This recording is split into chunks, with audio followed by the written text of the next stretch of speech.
Asante Sana. As they say here in Harambe, Twin Day, that means, yeah, let's go.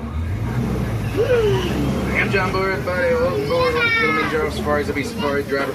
My name's Gray, short for Grayson, long for Gut. A couple real quick safety reminders before we get out there. Make sure you keep the hands, arms, feet, legs on the side of the Safari vehicle at all times. Make sure I was remaining seated throughout the entire Safari. Lose anything on the reserve, there's no need to panic. Raise your hand in the air, give a good wave back and forth, say goodbye to the item. I ain't stopping. There's nothing cool out here, a little bit more. Wait for the all clear, then we'll head on in. Anybody's first time? Nice, me too. Not my real first time, just since the incident. I got it this time. Probably, maybe I'm like 30% sure if I'm being honest, but that's a good number for me. Don't get much better than that. First timers, you're gonna see a lot of like green things coming up out of the ground. These are what you call plants, non-migratory. Big ones, trees. It's like exceptions and stuff. I ain't a botanist. Sweep that all clear, and we'll head on in a little interior.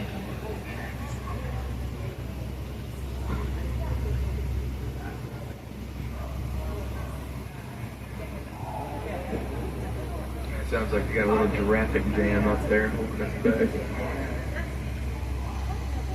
Oh, now we're getting the old clear. There we go.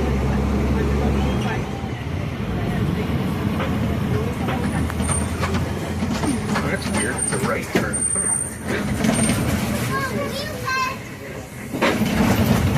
Starting to journey a little interior. A lot of animals hiding around. Keep the eyes peeled for them. Not entirely sure where they're going to wind up. Yeah. There we go. Look out on the right. Got some okapi up there. And the okapi you might think is a relative of the zebra, given the white stripes on their legs and backside. But if you thought that, then you're wrong. They're more closely related to the giraffe. Big tough, unique skull shape, and so it's fact you got prehensile tongue just like the giraffe. Two-toed ungulates, ruminants. Really, if you think they're unique, it turns out they're just a copy. I see who's paying attention. Hey, look out on the left, top of that hill. There's some saddlebills. They're pretty territorial birds. Not much else around. Peacock. No, I just said they're saddlebills. She's two. That's all right. I'll let you go like that. Okay, where's that? Oh, if you got a good look at the eye color, females bright yellow eyes, males dark brown eyes. Both extremely territorial. They're pretty foul to be around. Head on down here. Look over there past the water and all. Black rhino. Hippo, okay. Close enough. A little black rhino. They only about 2,000 to 3,000 pounds. Top speed anywhere from 22 to 33 miles an hour. Favorite speeds anywhere from 0 to 1. No real natural predators to worry about. They're not in too much of a hurry. They do sadly suffer quite a bit from poaching and habitat loss. One of the biggest contributors to habitat loss being the mining industry. Try to recycle, especially electronics. The best thing to do before you recycle them, use them for as long as you can. Minimize the e-waste. Always need to upgrade all the time. And not too much going on this side of Little Interior. About to be headed into the Safi River. That's on the animals like the Nile hippopotamus, Nile crocodile. A lot more birds up there. They're all kind of scared of the saddlebill. Rather hang out with the hippos. I don't blame them. They ain't just cool. They're pretty hippie up there.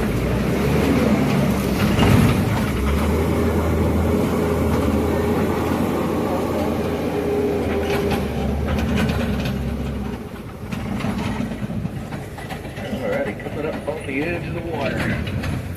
Bunch of big gray birds up ahead. These are pink-backed pelicans. Give the name for the coloration. Shows up on their backs during mating season. Hello. Hello. Couple hand programs, guys. Don't worry if you missed that hippo over there on the right. We're gonna head down here a little ways. There's another one.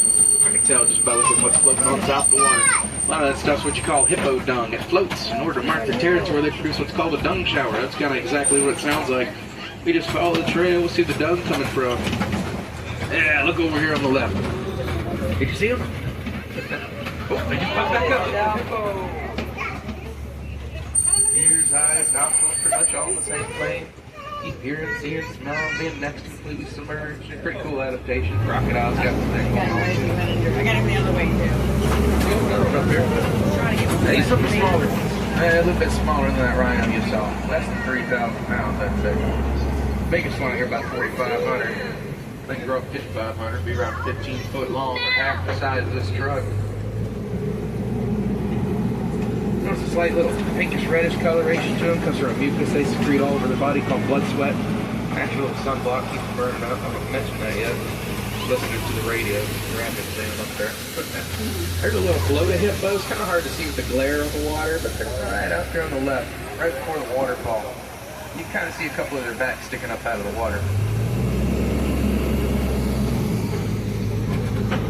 There's the water hole up here.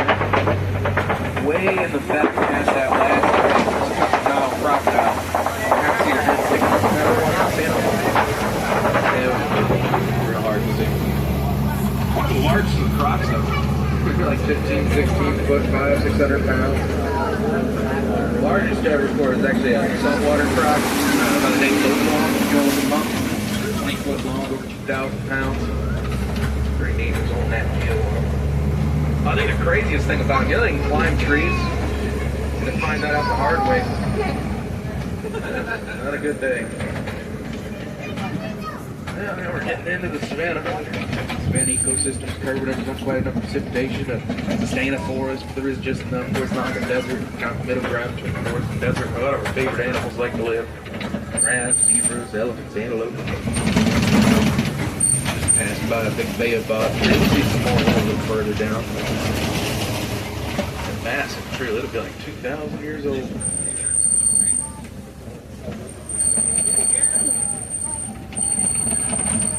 Everybody's still waking up. Not a whole lot going on in the middle of the town.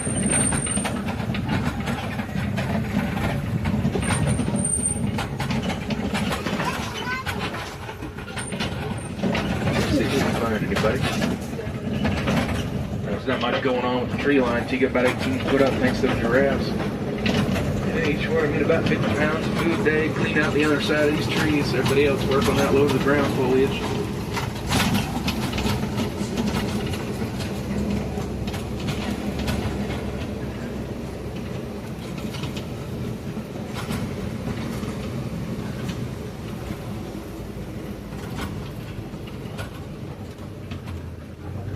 You want to look inside that cave out on the left.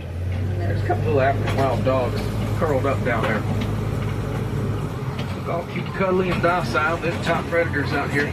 About an 80% success rate when it comes to hunting. Pretty much never miss. Chase their prey to the point of exhaustion. They can be absolutely relentless.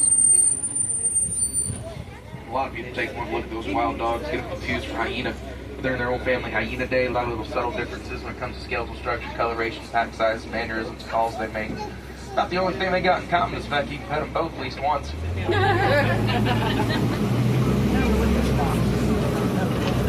Oh, keep looking out on the left, you're going to see some sable antelope. They're the brakes of the antelope. See a lot of signage out front. Anytime they feel threatened, no charge, whatever's threatened, most antelope just run away. Not them, they're trying to take on lions. These little springbok up here, their whole thing is running away. They're one of the prey items of the cheetah. Do this thing called pronking to evade predation, where they run and jump all over the place, do little evasive maneuvers. Top speed on about 50 miles an hour. Got a coat on them, look just like a little s'mores. A lot of termite mounds around here. They get their name because they're mounds made by termites.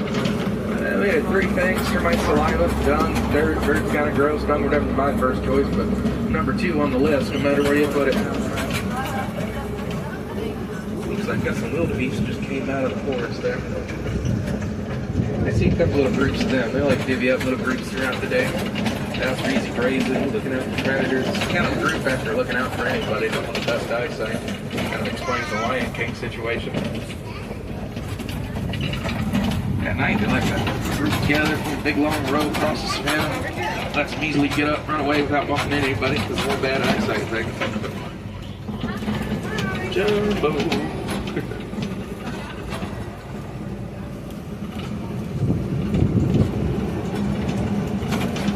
Two different types of wildebeest out here. Common wildebeest got the white, black beard. White-bearded wildebeest got the white beard, as the name suggests. I'm getting to it. These some of the side giraffe coming up. Yeah, that's from our giraffic jam earlier. Once they start migrating, they won't stop believing. That's why I like to call them a journey.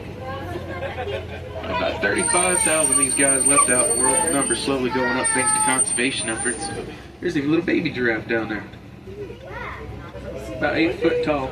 Around 6 months old, believe it or not. When it first born, about 6 foot. Less than a year, grow another 4 to 6 feet. There's pretty much nowhere to go but up when you're a giraffe. Now, there's one heading our way. Coming up on the left. Let's speed up just a hair. We're going to try to get a good look at him. We won't be quiet though. We almost put this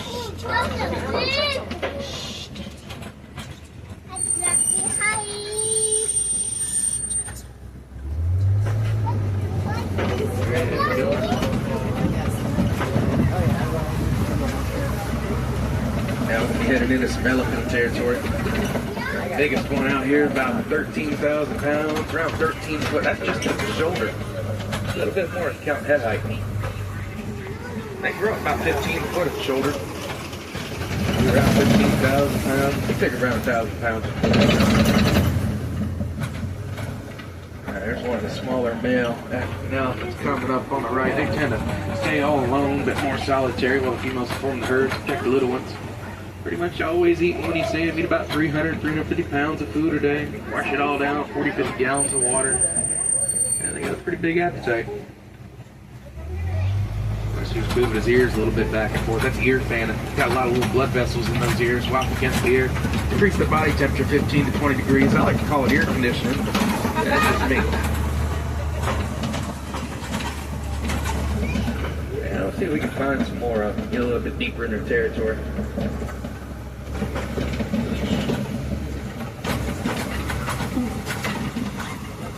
Man, I forgot about this bridge. A bit more of an art than a science right here. And I don't want to repeat a last, John. Hey, don't worry about that down there. It's a couple of sounds of safety. That's all it is.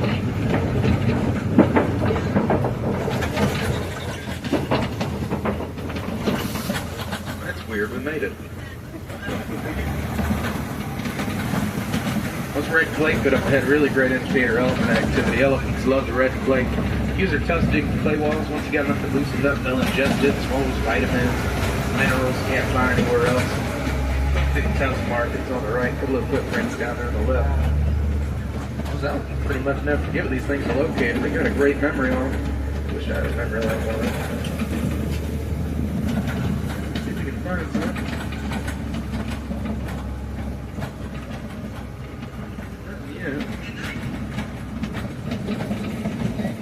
Couple more baobab trees up there.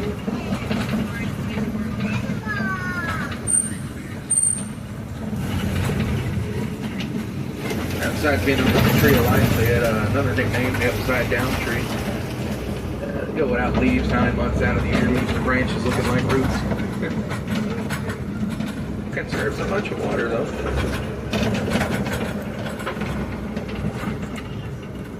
Low logs in front of the baobab tree on the left. The elephant's crazy strong. Ripped a lot of them trees out of the ground themselves.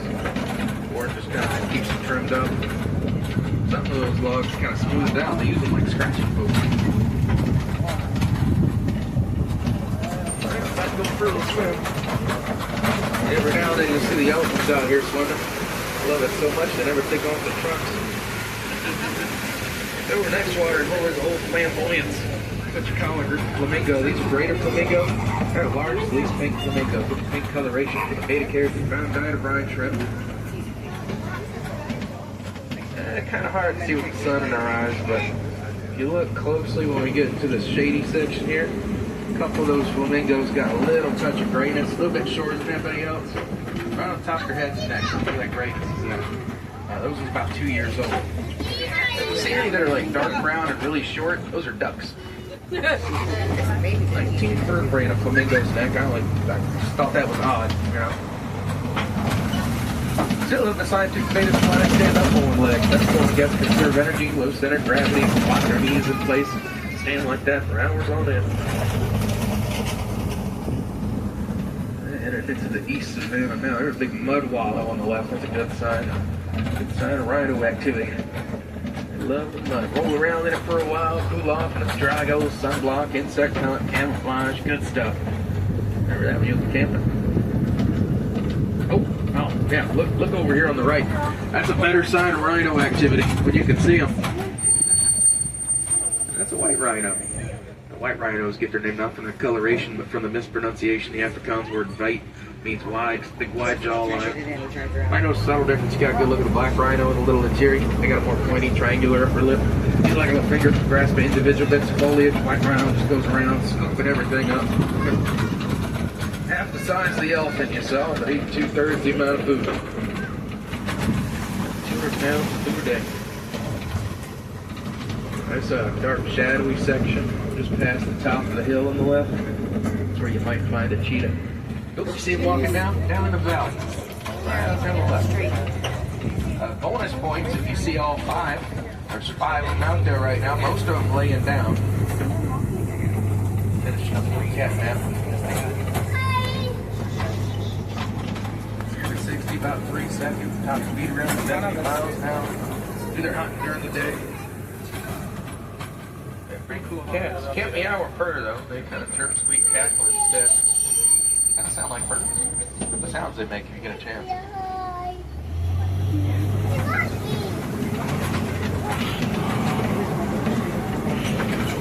There's that Kobe Rock Formation coming up. Usually a great place to find lions.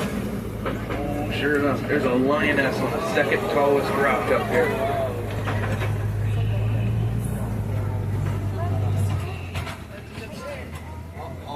She's going to do all the hunting. Instead of chasing after anything, sit and wait. See something that she likes, shoot it down, slowly stalk and pounce them. About a 40% success rate when it comes to hunting. If she misses out, she'll try again. It's no biggie. I think I see a little deer and some mane sticking up between those 2 trees in the middle. Head around here, see if we can get a better look at them. Yeah.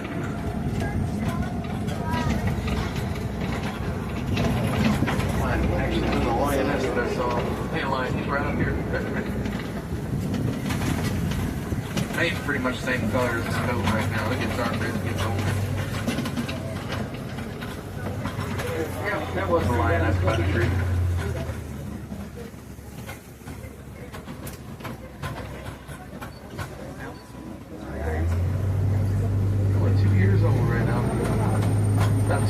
Going on 300 pounds. Yeah, looks like they're around 7 or 8. Male looks like he'll be close to 600. Here we go. Little warthog up here on the left. One of the few omnivores out here.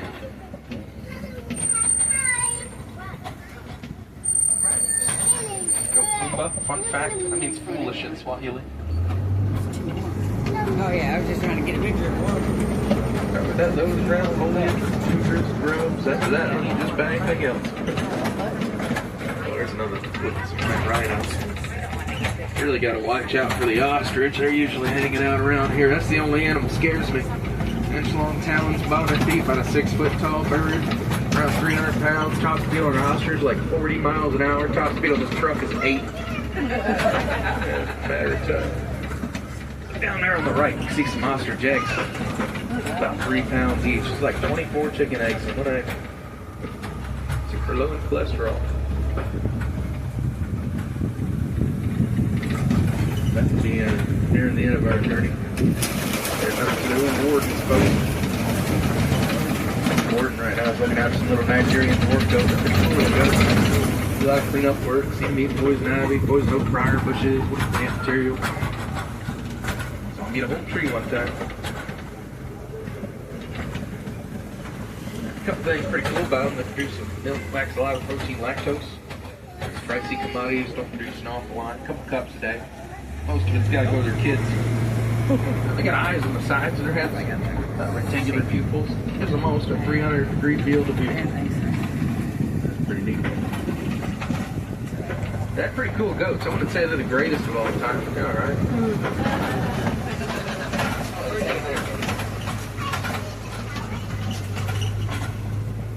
I believe at 9:30 that Rafiki's Planet Watch will open up. If you want to pet these little goats, you absolutely can. Might even get a chance to feed some of them. Rafiki's Planet Watch. You can see those goats, got my alpaca, llama, domesticated pigs, some sheep, cow.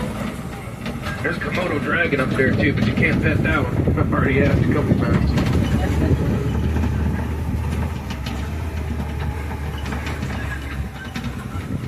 Well, whenever we get back to the dock, head down that ramp and turn left down the Gorilla Falls Trail. See gorillas, zebras, red mole rats, meerkats, fish birds, monkeys. Big aviary down there too. Oh, a couple snakes.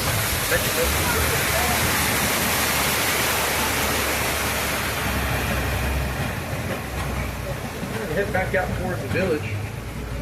Head towards Asia. Find the Maharaja Jungle Trek. See some mountain tigers, water buffalo, Komodo dragons, giant fruit bats. A little squirrel. Squirrel in the road.